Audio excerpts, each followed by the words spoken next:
Gagasan itu asupan pokok demokrasi berkualitas. Gagasan mesti dipertarungkan.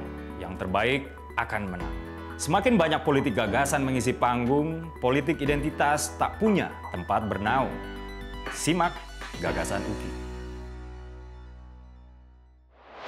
Assalamualaikum warahmatullahi wabarakatuh. Salam sejahtera untuk kita semua. Om Swastiastu, Namo Buddhaya, salam kebajikan. Teman-teman, pada hari Minggu kemarin 26 Januari 2023, Pak Anies Baswedan menghadiri acara Apel Siaga 2023 PKS yang digelar di Stadion Madia GBK Senayan, Jakarta. Bakal calon presiden atau baca pres dari PKS tersebut mengajak PKS untuk melakukan sebuah tata cara dalam menghadapi Pilpres 2024, sebuah tata cara yang ia sebut jalan perjuangan. Pak Anies dalam sambutannya bilang, jalan perjuangan ini dalam kerja ke depan kita tidak perlu membuat hoax.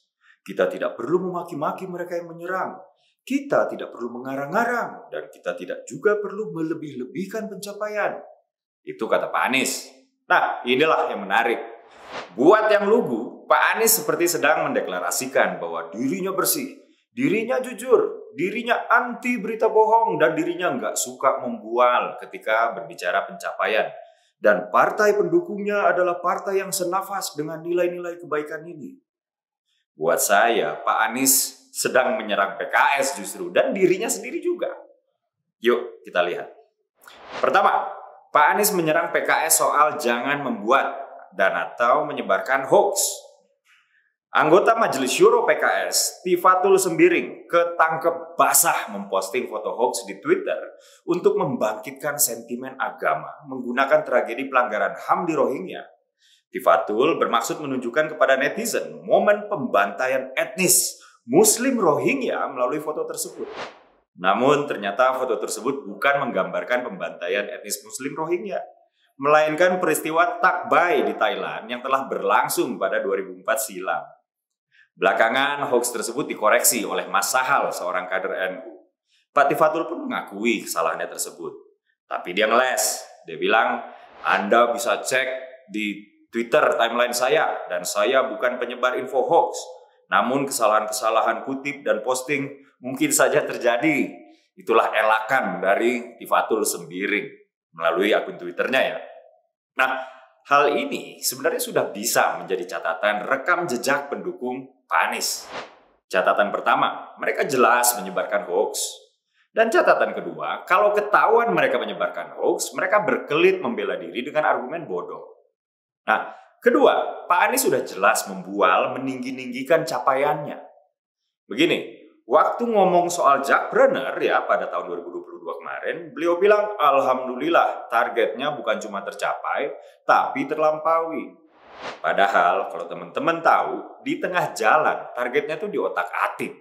Program dalam dokumen teknokratik bernama Pengembangan Kewirausahaan Terpadu PKT atau Jackpreneur awalnya memilih target yang dihitung berdasarkan jumlah wirausahawan yang melewati 7 langkah pasti sukses atau 7P ya. Pendaftaran, pelatihan, pendampingan, perizinan, pemasaran, pelaporan keuangan, dan pada akhirnya adalah permodalan. Yaitu ditargetkan sebanyak 361.000 orang. Kembali lagi, Anies pada Oktober 2021 klaim bahwa kampanye OKOC kini Jackpreneur telah ia tunaikan bahkan terlampaui. Ternyata Anies mengubah definisi target dari jumlah wirausahawan cetakan Jackpreneur menjadi jumlah pendaftar Jackpreneur. Dari wirausahawan yang melewati 7 tahapan menjadi jumlah orang yang mendaftar ke tahap 1. Jumlahnya pun disunat. Dari 300 ribuan seperti yang saya bilang tadi menjadi 200 ribuan aja. Meski telah diklaim ada 280 something pendaftar, data resmi mencatat baru 152 ribu atau 53% dari UMKM binaan Jackpreneur yang telah diberikan izin usaha atau tahap 4 ya dari 7P tadi. Sementara realisasi ke akses permodalan lebih rendah lagi, hanya 5 ribuan atau sebenarnya kurang dari 2% pendaftar. Nah, padahal salah satu permasalahan utama UMKM adalah akses kepada permodalan. Pemprov itu ngapain ngumpulin pendaftar yang nggak ada dampaknya buat masyarakat. Dan otak-atik target ini dilakukan menjelang Pak Anies lengser. Ini sih tipu-tipu aja namanya, membual. Nah, itu tadi serangan Pak Anies kepada PKS di acara PKS, dan itu tadi serangan kepada Pak Anies diucapkan oleh Pak Anies sendiri. Akhir kata, klaim tidak membual oleh politisi kerap merupakan sebuah bualan. Jangan cuma dengarkan apa yang mereka katakan, dengarkan juga apa yang mereka tidak katakan. Saya Dede Prayudi, wassalamualaikum warahmatullahi wabarakatuh.